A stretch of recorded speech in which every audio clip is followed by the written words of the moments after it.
नमस्कार बाळांनो, आज आपण डॉक्टर होमी बाबा इयत्ता 9वी बालवैज्ञानिक स्पर्धा परीक्षा जी आहे त्याचे क्वेश्चन सोडून घेणार आहोत. पहिला प्रश्न घेऊया आपण. दोन पदार्थाच्या वस्तुमानाचे गुणोत्तर 3:4 असून त्यांच्या वेगाचे गुणोत्तर 2:3 आहे, तर त्यांच्या गतीज ऊर्जेचे अचूक गुणोत्तर कोणते? तर 1:3 राहील. याचं स्पष्टीकरण देत तुम्हाला कशामुळे 1:3 राहील हे बघा. गतीज ऊर्जा E K equal to 1/2m² आहे. अशा प्रकारे पूर्ण डिटेलमध्ये सोडवलेला आहे आणि खाली 1:3 रेशो आपण काढलेला आहे. लिहून घ्या आणि घरी याची प्रॅक्टिस करा. चला पुढचा व्हिडिओ बघूया. पुढचं क्वेश्चन बघूया आपण आता. बहिर्वक्र आरशापासून मिळणाऱ्या प्रतिमेच्या स्वरूपासंदर्भात खालीलपैकी सत्य विधानांचा गट ओळखायचा आहे आपल्याला. तर विधान 2, 3 आणि 5. 2, 3 आणि 5 बरोबर आहे. प्रतिमा नेहमी आभासी सुलट आणि आरशा मागे मिळते. दुसरा आहे प्रतिमेचे स्वरूप पदार्थाच्या आरशापासूनच्या अंतरावर अवलंबून असते आणि प्रतिमा पदार्थापेक्षा लहान आभासी सुलट व आरशा मागे मिळते. हे झालं त्याचं उत्तर. पुढचा प्रश्न आहे. एक मुलगा 100 मीटर अंतर 20 सेकंदात चालतो तेव्हा 2000 जूल कार्य करतो, तर त्याचा वेग आणि त्याने प्रयुक्त केलेले बल या संबंधीचा अचूक पर्याय तुम्हाला ओळखायचा आहे.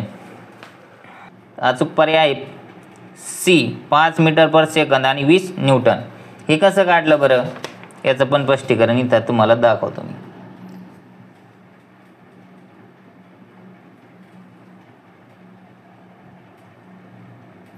हे बघा, अशा प्रकारे 20 न्यूटन हे त्याचं उत्तर आलेलं आहे.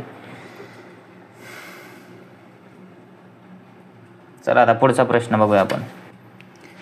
एक यंत्र 3/4 तास 540 जूल कार्य करते, तर त्या यंत्राची शक्ती किती? तर 0.2 वॅट एवढी त्याची शक्ती आहे. हे कसं काढलं याचं पण स्पष्टीकरण तुम्हाला देतो मी इथं. हे बघा, P = W/T = 540 भागिले 8/4 × 3600. तर अशा प्रकारे त्याचं उत्तर 0.2 वॅट आलेलं आहे. आता चला आपण पुढचा प्रश्न बघूया.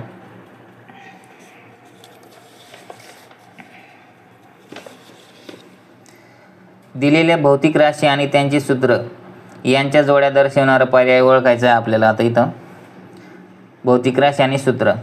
तर जोडी गतीज ऊर्जेची काय असेल बरं? तर 1/2 PV संवेग. पुढचा आहे दुसरं शक्तीचं काय असेल बरं? MAV. आणि दाबचं काय असेल? Y MA/A. अशा त्याच्या जोड्या आहे. पर्याय क्रमांक ए बरोबर आहे. पुढचा प्रश्न आहे. पदार्थ अडकविलेल्या स्प्रिंग तराजू एका उपग्रहात टांगला आहे. जेव्हा उपग्रह R त्रिज्येच्या कक्षेत फिरतो तेव्हा स्प्रिंग तराजूचे वाचन W1 असते. जेव्हा उपग्रह 2R त्रिज्येच्या कक्षेत फिरतो तेव्हा स्प्रिंग तराजूचे वाचन W असते. तर W1 W2 संदर्भात पुढीलपैकी अचूक पर्याय ओळखायचा आहे. तर W1 = W2 हा पर्याय त्याचा बरोबर आहे. पुढचा प्रश्न. पुढील विद्युत घटांची त्यांच्या विभवांतराच्या चढत्या क्रमाने मांडणी करायची आहे. निकेल कॅडमियम घट, लेड ॲसिड घट, सौर घट आणि कोरडा घट. तर उत्तर आहे पहिलं S, मग P, मग R, नंतर Q. पर्याय क्रमांक B हा बरोबर उत्तर आहे. कळलं तुम्हाला? चला पुढच्या क्वेश्चनकडे जाऊया. HClच्या 500 मिली द्रावणात 7.30 ग्रॅम HCl विरघळले असल्यास द्रावणाची रेणुकता काढा. तर 0.1 मोलरचं होईल.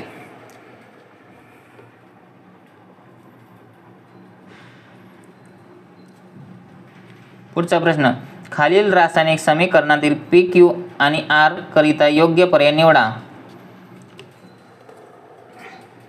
तर योग्य पर्याय आहे D आहे, P HCl आहे, Q KOH घ्यायचा आहे, R H2SO4 घ्यायचा आहे.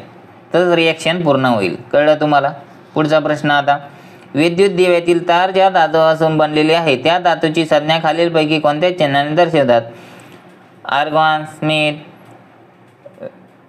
टंगस्टन आणि कॉपर. तर कशाने दाखवतो आपण? W दाखवतो. पुढचा प्रश्न, खालील दिलेल्या मूलद्रव्यापैकी प्रत्येक 3 समस्थानिके असणाऱ्या मूलद्रव्यांचा गटाला पर्याय ओळखा. Carbon, sulphur, oxygen, aluminium, cobalt आणि क्लोरीन. तर पहिला आणि तिसरा आहे कार्बन आणि ऑक्सिजन. पुढचा प्रश्न आहे, खालील दिलेल्या ऑक्साईडपैकी किती उभयधर्मी ऑक्साईड आहेत? तर 3 आहेत. पुढचा प्रश्न, पुढील विधाने काळजीपूर्वक वाचा व उत्तरांचा अचूक पर्याय निवडा. पहिलं विधान आहे, विद्युत अपघटनीय संयुगाची जलीय द्रावणे विद्युत वाहक असतात. दुसरा आहे, विद्युत अपघटनीय संयुगामध्ये मुक्त इलेक्ट्रॉन किंवा आयन असतात. तर सी हा पर्याय बरोबर आहे. विधान 1 हे बरोबर असून विधान 2 हे चूक आहे. चला पुढचा प्रश्न बघूया आता. खालीलपैकी कोळशाचा कोणता प्रकार स्टील आणि सिमेंट उद्योगात वापरतात? ब्युटिमिनस हा सिमेंट आणि स्टील उद्योगात वापरतात. पुढचा प्रश्न,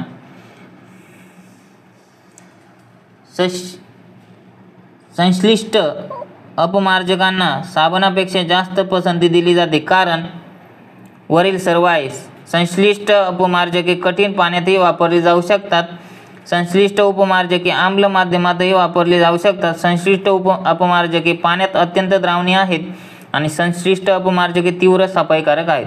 हे त्याचे उत्तर आहेत. पुढचा प्रश्न आहे 39 नंबरचा, खालील जलसाठे त्यांच्या क्षारतेच्या प्रमाणानुसार उतरत्या क्रमाने मांडा. काळा समुद्र, अरबी समुद्र, लोणार सरोवर आणि मृत समुद्र. तर पर्याय 1 बरोबर आहे. मृत समुद्र पहिला, नंतर लोणार सरोवर, मग अरबी समुद्र, मग काळा समुद्र. हे त्याच्या क्षारतेनुसार आपण मांडले आहे. पुढचा प्रश्न 40 नंबरचा, बायोगॅस निर्मितीसाठी पुढीलपैकी कोणता जीवाणू गट उपयुक्त असतो? मिथेनोजेन्स हा घटक महत्त्वाचा असतो. पुढचा प्रश्न, खालीलपैकी असत्य विधाने ओळखा. तर असत्य विधान आहे 3रं आणि 4थं. काय आहे? बायोगॅसमध्ये मुख्यतः मिथेन व कार्बन मोनॉक्साईड असतो. दुसरं, अग्निशामक यंत्रात सोडियम कार्बोनेटची भुकटी असते. तर चूक आहे ते विधान. पुढचा प्रश्न, खालीलपैकी गटात न बसणारा शब्द ओळखायचा आहे त्यांच्या उपयोगितेनुसार. साग, निलगिरी, महोगनी आणि शिसम. तर न बसणारा शब्द आहे निलगिरी. पुढचा प्रश्न, पुढीलपैकी कोणत्या धातूची पाण्याबरोबर अभिक्रिया होत नाही परंतु त्यांचा पाण्याच्या वाफेवर अभिक्रिया होते? तर झिंक हे त्याचं उत्तर आहे. चला पुढचा प्रश्न बघूया. बाजूच्या आकृतीत दर्शवलेल्या विद्युत दिव्याच्या प्रकाशाची तीव्रता दर्शविणारा पुढीलपैकी अचूक पर्याय ओळखायचा आहे तुम्हाला. विद्युत स्रोत, शुद्ध पाणी, 0, कारण शुद्ध पाणी विद्युत वहन करीत नाही, परिणामी प्रकाशाची तीव्रता 0 असते. पुढचा प्रश्न, खालीलपैकी सोडियम थायोसल्फेटचे रेणूसूत्र कोणते? तर Na2S2O3. सोडियम थायोसल्फेट हे त्याचं रेणूसूत्र आहे. पुढचा प्रश्न, खालीलपैकी अचूक जोड्यांचा पर्याय कोणता?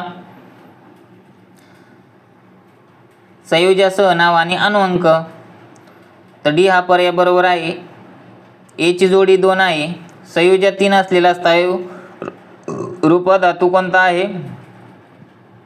15 अनुअंक असलेला. संयोजा 2 असलेला वायू कोणता आहे?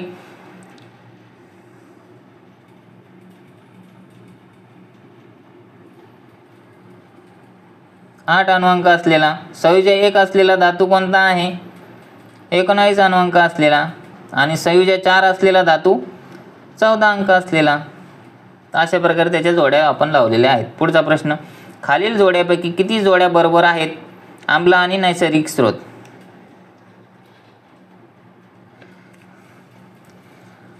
काय आता? ऑक्सॅलिक आम्ल टोमॅटो, सायट्रिक आम्ल लिंबू, लॅक्टिक आम्ल दही आणि टार्टरिक आम्ल चिंच. तर हे 4ही जोड्या पण बरोबर आहेत. पर्याय क्रमांक सी हा बरोबर आहे. पुढचा प्रश्न, खालीलपैकी पाण्याचा कोणता गुणधर्म मानवी शरीराचे तापमान नियंत्रित करण्यासाठी कारणीभूत असतो? पाणी हे वैश्विक द्रावक आहे. पाण्याची घनता त्याच्या तापमानानुसार बदलते. पाण्याचा पृष्ठीय ताण उच्च असतो आणि पाण्याची विशिष्ट उष्माधारकता जास्त असते. तर डी हा पर्याय त्याचा बरोबर आहे. चला पुढचा प्रश्न बघूया आपण. ब्रोमीनची दोन समस्थानिके ब्रोमीन 79 आणि 35 आणि ब्रोमीन 81 आणि 35 आहे, तर ब्रोमीनचे अणुवस्तुमान किती? तर 80.006 ही त्याचा अणुवस्तुमान आहे. पुढचा प्रश्न, अणुवस्तुमानानुसार खालीलपैकी वेगळा गट शोधा. पोटॅशियम, क्लोरीन, आर्गॉन आणि कॅडमियम. तर क्लोरीन हा वेगळा आहे, कारण क्लोरीनचे वस्तुमान हे 35.5 आहे आणि बाकीचे पोटॅशियम, कॅल्शियम आणि आर्गॉन याचे अणुवस्तुमान 40 आहे. पुढचा प्रश्न, खालील रासायनिक समीकरणापैकी कोणती समीकरणे मानवनिर्मित रासायनिक बदलांची आहेत? तर पहिलं, दुसरं आणि चौथं. C+O2 CO2, दुसरा आहे calcium chloride plus sodium carbonate,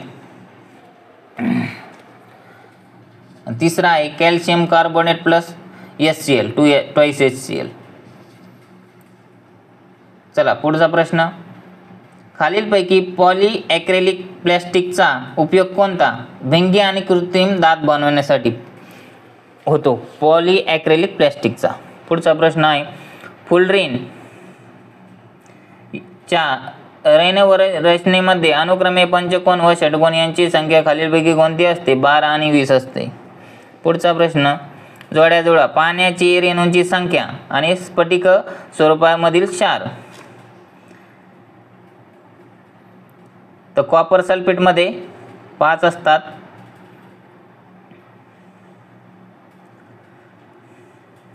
तुरटीमध्ये 24 असतात,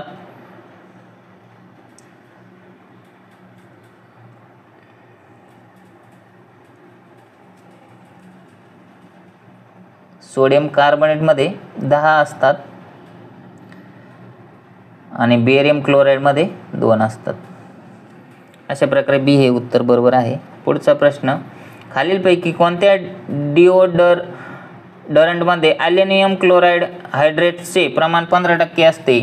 वैद्यकीय डिओडरंट, सर्वसाधारण डिओडरंट, घाम रोखणारे डिओडरंट आणि यापैकी नाही तर घाम रोखणारे डिओडरंट यामध्ये 15% प्रमाण असते. अशा प्रकारे आपण 50 प्रश्न सोडून घेतलेले आहे. हे परीक्षेच्या दृष्टीने खूप महत्त्वाचे आहे. पुढच्या व्हिडिओमध्ये राहिलेले 50 प्रश्न आपण करून घेऊया, सॉल्व करून घेऊया.